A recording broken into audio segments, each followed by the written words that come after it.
the principle is that our minds will always question, right? Our minds will always question our own existence, right? And there's two very important questions that we always ask. The questions are, who am I and what is the purpose of my life?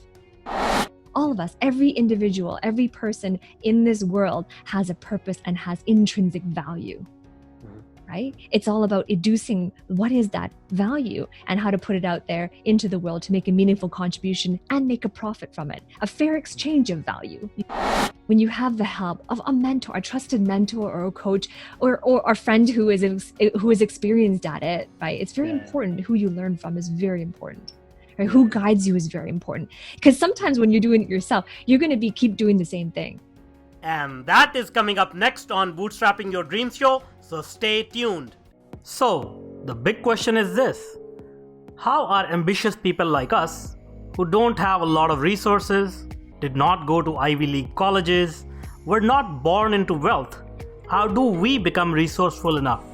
Use our creativity, our dedication, and a little bit of crazy to bootstrap our way to realizing our dreams. Whether it is launching a new company, launching a new app, or making it to the top of the corporate ladder.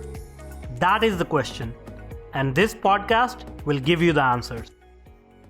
We have created a tremendous community of bootstrappers, entrepreneurs, and professionals who are ambitious, resourceful, and want to get things done.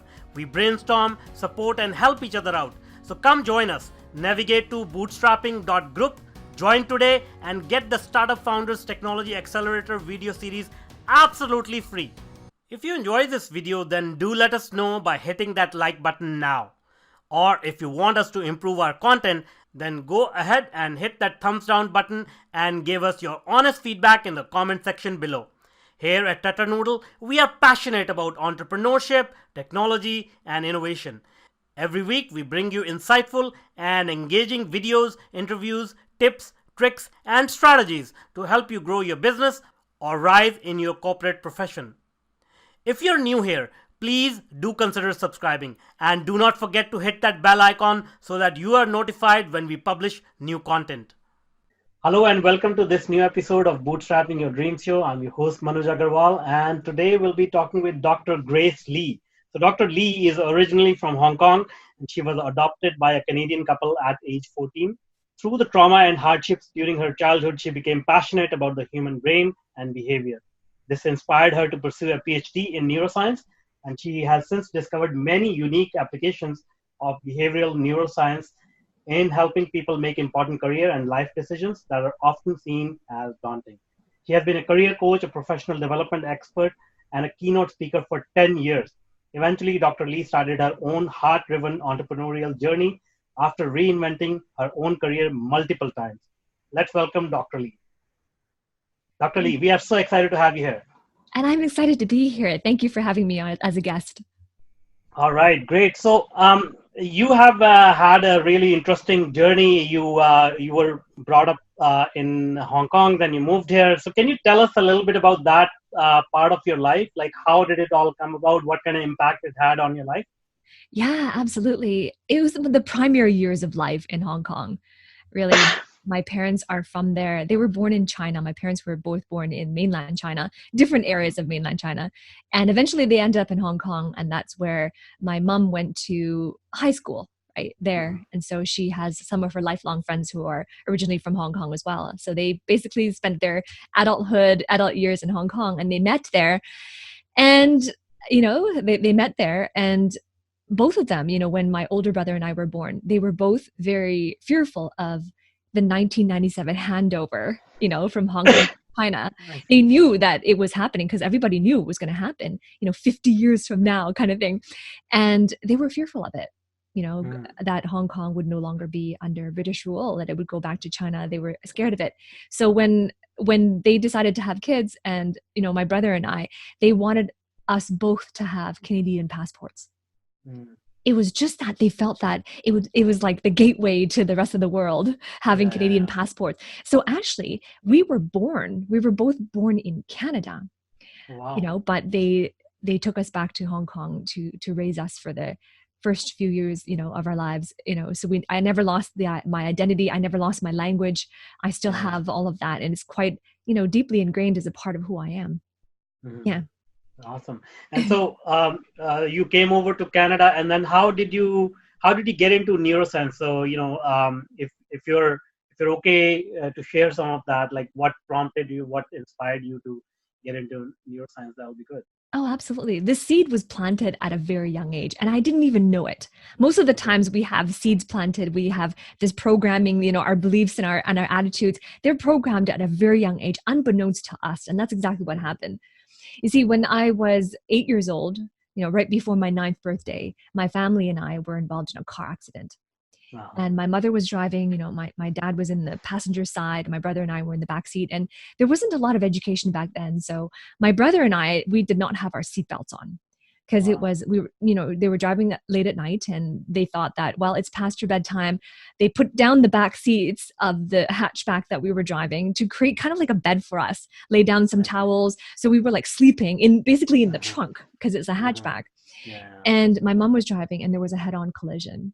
Wow. And I don't know the details of the extent of my mom's injuries, but I know that she had a severe head trauma and she was in a coma for some time. I don't even know the exact amount of time, but she was in a coma and she didn't survive.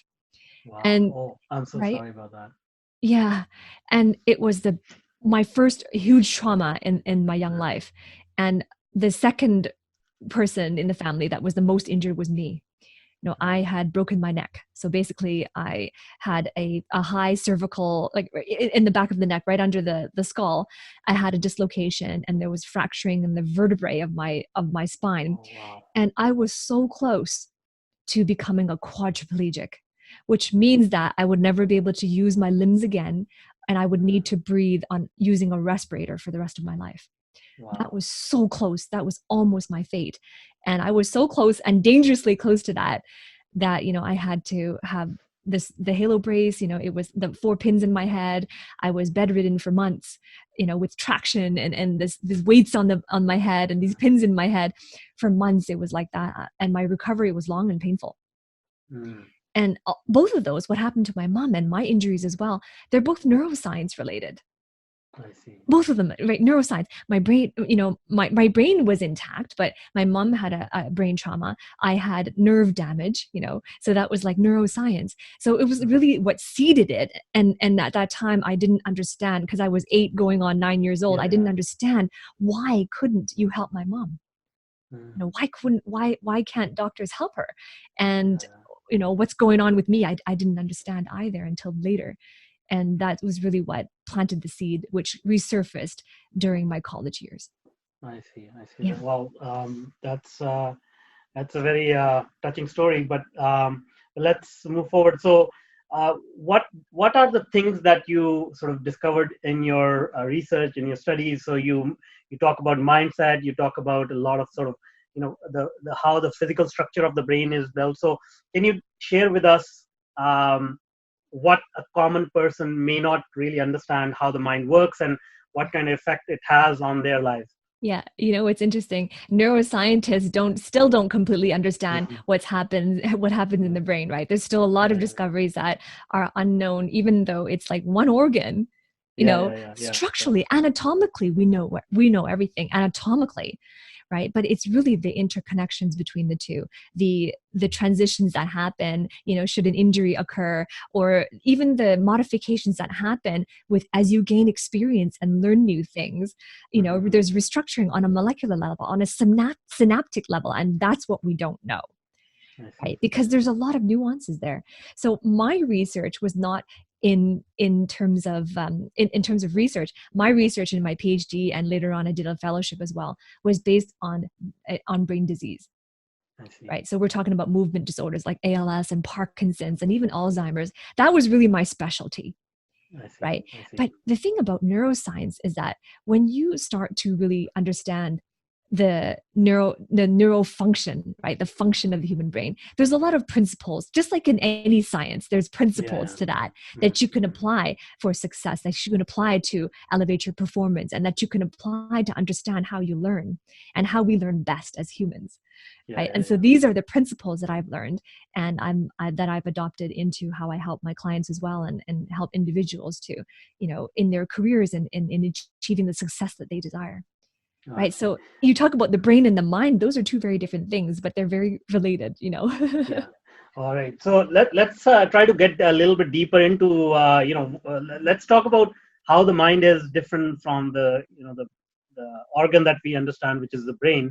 And I obviously I have very little knowledge, but I do take some interest in how the brain works, how the mind works, and it has been interesting because a lot of these concepts have been taken from whatever we know about the brain and incorporated into technology, like things like deep learning are borrowing uh, concepts from the neuroscience world and implementing it in the technology world.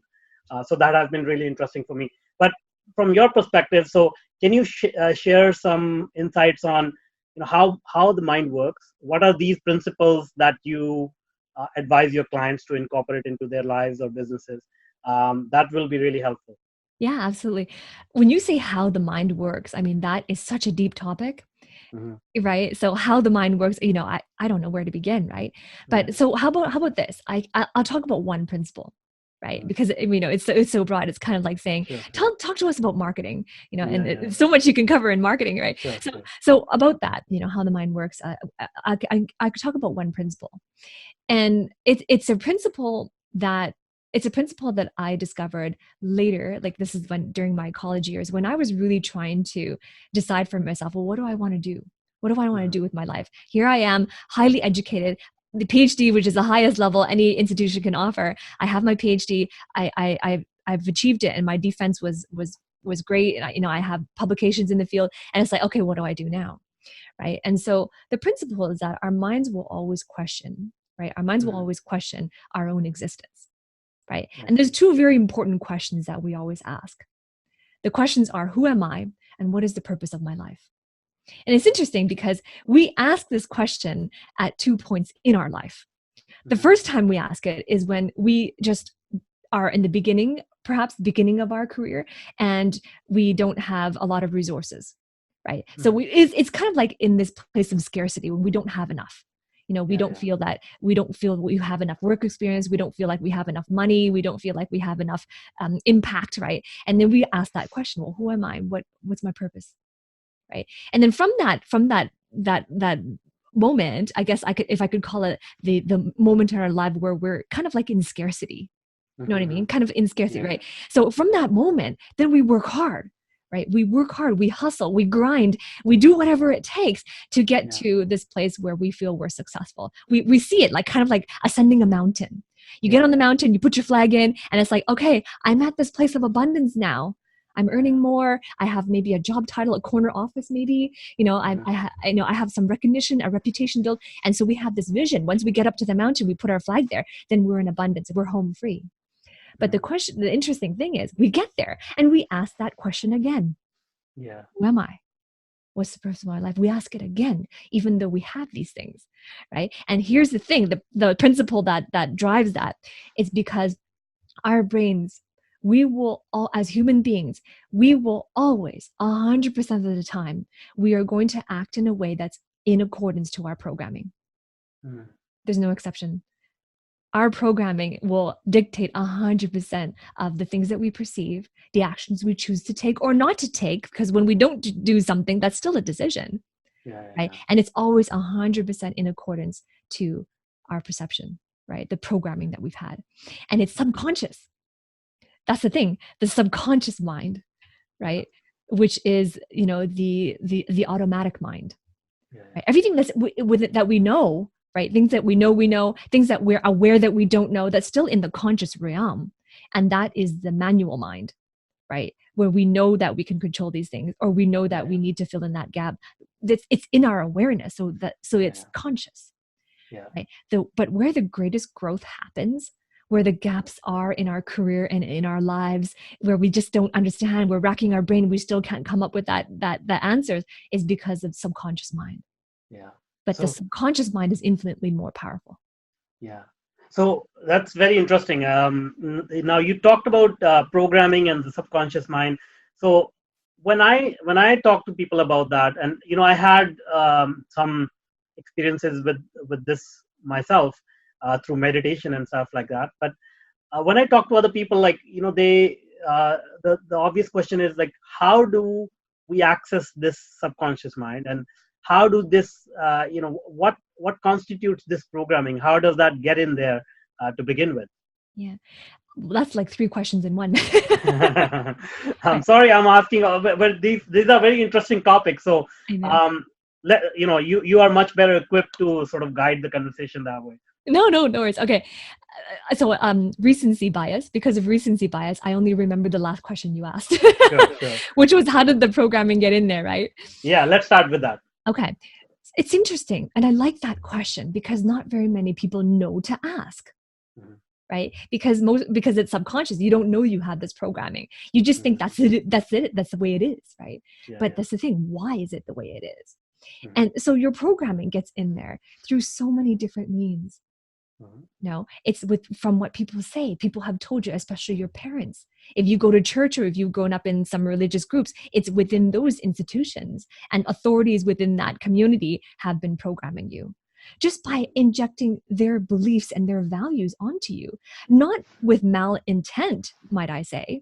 It's not their intent to do that. It's not their intent to brainwash you. It's not their intent to make sure you're set up for failure, but it might be their effect. Yeah. Right? Because they're so passionate about what they believe. They're so passionate. They're so committed to what they've chosen that they will project their values onto you. And as young children or young adults, even, we're very impressionable. Right? It makes sense because someone with authority or someone with perceived authority is telling us these things. So we adopt them as our own, right? We inject them as our own, but it may actually be clashing or contradicting to what we truly do value. And our lives will reflect that. There's evidence in our lives to reflect that if we are aware enough to notice them.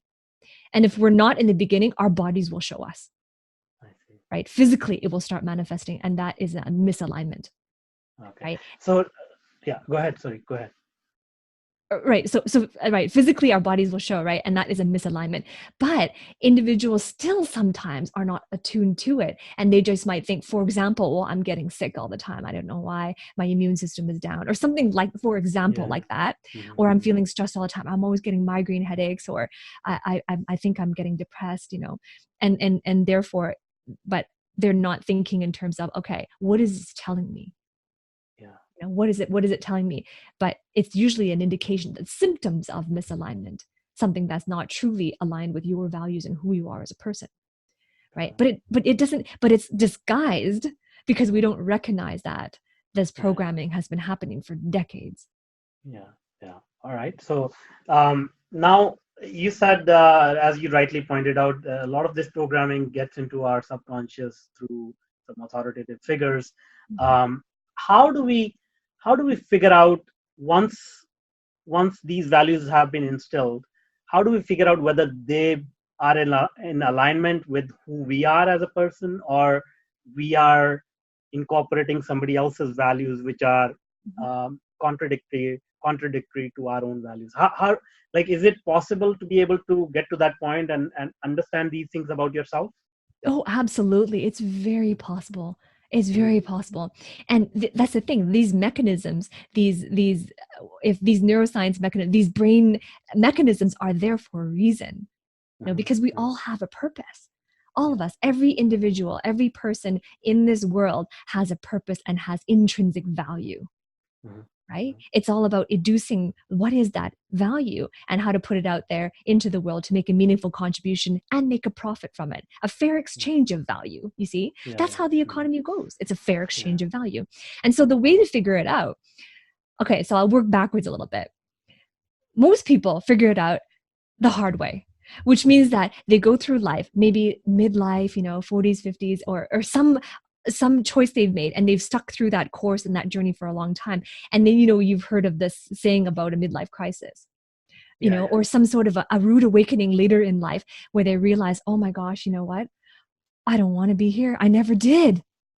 I don't think I ever did, but I don't know how I ended up here. And then months turned into years, years turned into decades, right?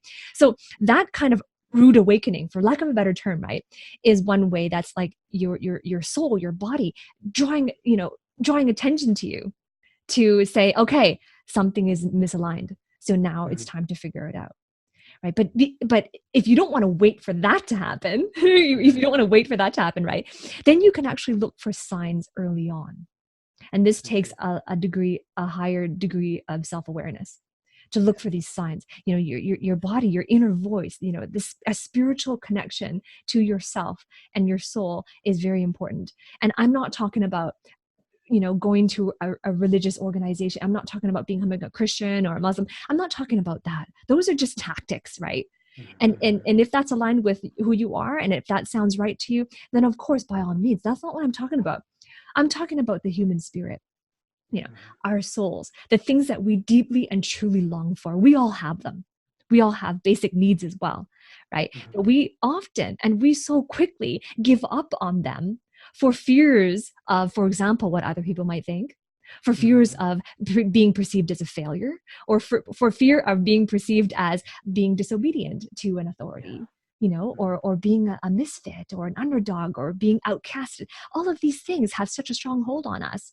And so we cast away that side of us so easily because it appears to be the right thing to do, or it appears to be the more comfortable thing to do, to maintain success or to maintain peace, or tranquility. It seems that way, but it's not in the long term. So initially, your body can adapt, your mind can adapt initially as you're striving and hustling and grinding to get to abundance. You can adapt, right? Your bodies can do it. But over time, that spirit, that soul will let itself be known. In some way. It could look like a human sickness. It could look like emotional turmoil. It could look like a breakdown of relationships around you. It could look like mental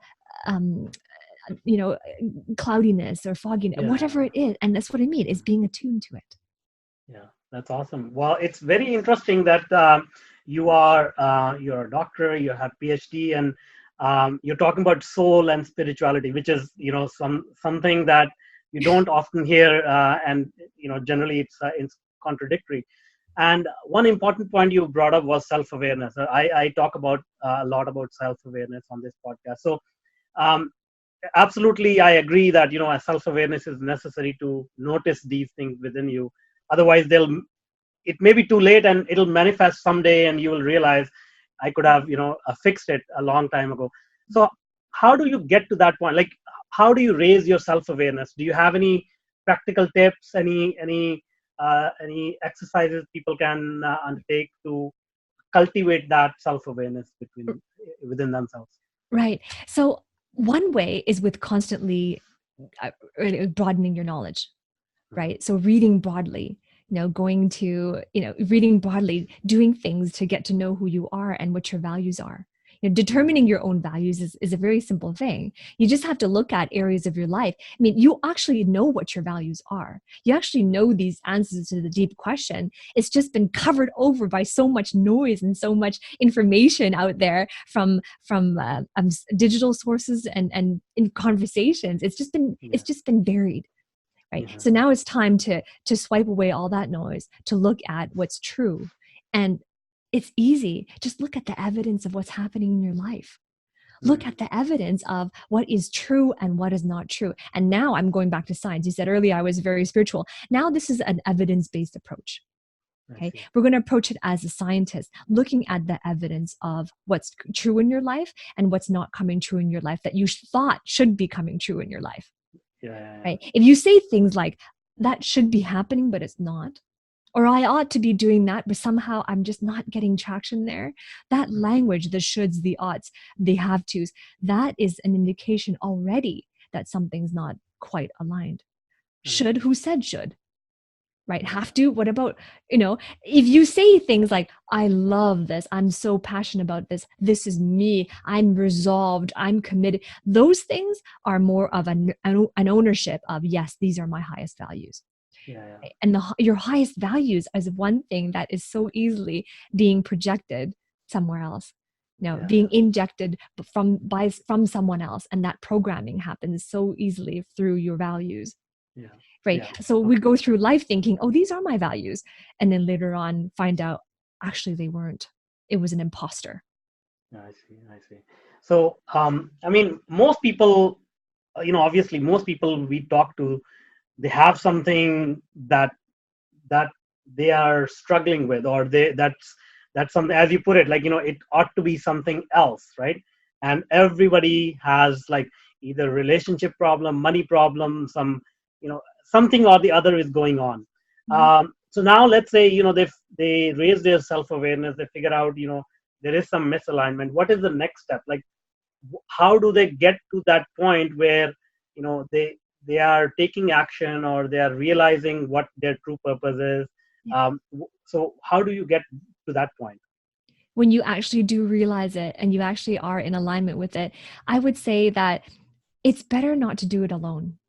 Mm, Right, when you have the help of a mentor, a trusted mentor, or a coach, or a friend who is experienced at it, right? It's very yeah, yeah, important. Who you learn from is very important, right? yeah, Who guides you is very important, because sometimes when you're doing it yourself, you're going to be keep doing the same thing, yeah, yeah, right? And then it's always going to be like you don't know what works, because the thing is, the biggest area of growth is the things that you don't know that you don't know. yeah, yeah, Right, and that is the actually the biggest bucket of knowledge out there, right? I always yeah, say there's 4 buckets of knowledge out there: the things you know, the things you're aware that you don't know, right? And the things that you don't know that you don't know. And then the fourth yeah, bucket are the unknowables. yeah, yeah, If it's something is unknowable, you can't do anything about it. You're just never going to know. No one's going to know it. It's unknowable, right? But the things that you don't know, that's where the greatest growth happens. And mm, the fastest way to do that, and not to run into any snags or roadblocks or questions, right, is to work with someone, to have someone train you and coach you and mentor you, so that they could help ask the right questions to adduce from you what your true values are. uh-huh, Right, and of course, I mean, if you're capable, if you feel like, oh, I'm a self-aware individual, I could do this, right? Like I said, it's going back to looking at the evidence of your life. What's coming true? What do you got it. spend your time thinking about? What do you spend your time, where would you rather be? What would you do if you knew you couldn't fail? Mm, Right, if you knew that, if money was no issue, was not a question, you knew you could not fail, where would you want to be? mm, And where do you spend? You look at it, you take out your credit card statement, where are you finding that you're spending your money most? yeah, Even that, right? Where do you find yourself talking about the most, and your friends just can't tell you to shut up enough? You always keep talking about that thing, or you would read all the books about it, and no one has to remind you to do it. No one has to. You don't have to set up reminders, or you don't need anyone nagging you to do it. Those things, you look for these themes in your life. Like I said, evidence-based. They're themes, though. Let's not take it literally, right? They're themes in life. So this mm, is doing mm, qualitative research. I'm talking about qualitative research, because these things are kind of sometimes hard to quantify. But you do qualitative research on your life, an audit, right? And that's how you can pull out these themes on questions on what are your highest values, your true ones, not the yeah, injected ones that are imposters. that's And then great. from those highest values is how you can begin to construct the purpose of your life. That's great. And so, you talked about mentorship and guidance, which again, I completely agree with. How do you work with your clients or mentees? What kind of help do you provide to them? Right. So there's several pockets of clients that I work with, right? First of all, they're the women, right? Mm, Career-driven women, ambitious women who, have unique challenges in the marketplace. Right? okay. Women have unique challenges both at work, at home, and at the intersection between the two, the work and the Mm, life integration, right? They have unique challenges. So that's one group of people that I work with, right? And mm, the other group are like the job seekers, I the see. ones that want to land that dream job, right? They already know what they like, but they just don't know how to pave the way to get there, right? So Okay. those groups of individuals are very different. Their Mm, psychodemographics, the things that they need, the things that they look for are very different, and the challenges are very different. So depending okay. on the group and the challenges, right? I provide the training and the coaching and the mentorship, Okay. right? And So what I'm about? Sorry. Go ahead. train. I was saying that yes, I provide the training, the coaching, and the mentorship. And then, so when they come in, it is the coaching comes with asking those key questions to help adduce from them what I is see. their purpose, what is their drive, their sense of reason, their reason for being, and Uh-huh. their true highest values. Okay. So one segment that you left out was male entrepreneurs. So we have a lot of entrepreneurs in the audience. A lot of them are females as well, but um, in the tech sector, especially, we find there are a lot of male entrepreneurs. So is there a reason specifically? Like, do you work with them or you don't work with them? Is there a reason for not working with them if you don't? No, you just didn't let me finish. Oh, sorry, sorry. Absolutely. You see, okay, so here's the thing. When I say career, Mhm. right, most people think, oh, corporate. You work Okay. with someone. But the thing is, a career is your life's work. A Got it. career is your life's work. So entrepreneurs have a career too, Uh-huh. right? Uh-huh. You're right. They just happen to own the business, right? Yeah, Or they yeah, happen to yeah. own the organization. But a career is just, for me, the definition of a career is the greatest form of expression of who you are and the impact you want to have in this world. That's the I see. definition of a career. So Got it. yes, of course I work with entrepreneurs, right? Okay. Entrepreneurs want to up level. They want to make more and they want to Yeah. do more and have more and be more. So yes, of course I work with entrepreneurs. In terms of men versus women, I have a unique ability to work with women, Mhm. but I have worked with men as well. Awesome, Yeah. awesome. That's great. And how does this mentorship program work? Like, is it a short term? Is it like a lifelong kind of, you know, um, when I talk, in my experience, I talked to certain therapists and all that, and they said, this is a lifelong process. And some other said, just 2 sessions is enough. Like, so how do you work with your clients? Right. Well, it would be kind of it would be kind of to say that it's lifelong would kind of like take away some confidence that I'm unable Uh, to get them, to the next level if it's a uh, lifelong. So obviously, for me, it's not lifelong. It uh, doesn't take a whole life to achieve the things that you want, right? yeah, That's my standpoint. It doesn't take a whole life. It doesn't take several years. It doesn't take several decades. Absolutely not. yeah, Right. I I see. can work with my clients and a couple of the programs that I have in 8 weeks. I can Awesome, have them connected to their purpose, to awesome. to be at the next level of their career, to be, for one of them, for example, doubling their income within that period Wow, of time and feeling on fire, on purpose, and being a role model and an example to the next generation. that's Right. awesome. But of course, after that time of, of working with them, and of course, it's intense in the beginning, Mhm. because you don't want to, they don't want to sit there for they Yeah, it would be a disservice if I was to drag out. Okay, it's kind of like you see a specialist and a special dentist, and you have a toothache, and then they have the skills to solve that problem in 1 hour. But if you give them a choice, well, I can help that and I could do it for 1 hour, or mhm. I could drag it out and have you sit in that chair for 6 hours. Same Yeah, price. What would you yeah, rather choose, right? Of course, you're going to do it for 1 hour. yeah, for sure. Yeah, So this is exactly it. If I'm that dentist and I have this service that I know and I've seen and I've proven can help people, do they want me to do it in the shortest time possible, or do they want me to drag it out over their lifetime? yeah, yeah. No, definitely, people will prefer short term. Exactly. Okay, Yeah. and do you work with people face to face only or online as well? Actually, it's interesting. My clients come from all over the world. Oh, really? Yeah, so I have not had a local one. Oh, Yeah, really? so far it's been in every country. I've had in Canada as well, clients in Mhm. Canada, but on the other coast, right, I or in see. central Canada. But I've not. So no, I it's not face to face. But Okay. with technology these days, even Yeah, though yeah, I'm not personally sitting across the table from them, it can yeah, yeah. certainly look and feel as though I am. Exactly, exactly. Okay, that's great. Awesome. Well, thank you so much for being with us and sharing this deep knowledge. I would love to bring you back and talk a little bit more about some of the things which are very, very interesting to me and the audience as well. Now, before I let you go, can you tell us how people can reach out to you?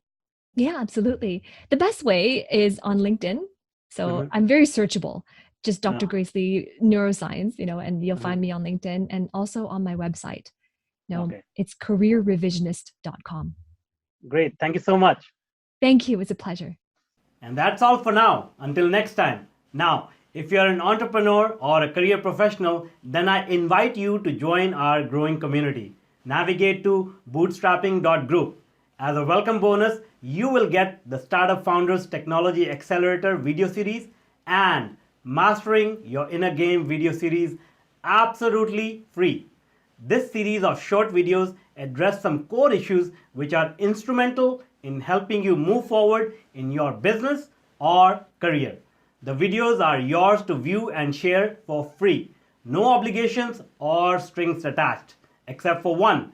You have to take action and implement it. So join us today. Navigate to bootstrapping.group. If you want more engaging videos and insightful interviews with industry's thought leaders, then check out the other videos we have picked for you. The link is right there. And if you want to be notified about our new content, please do consider subscribing to our channel.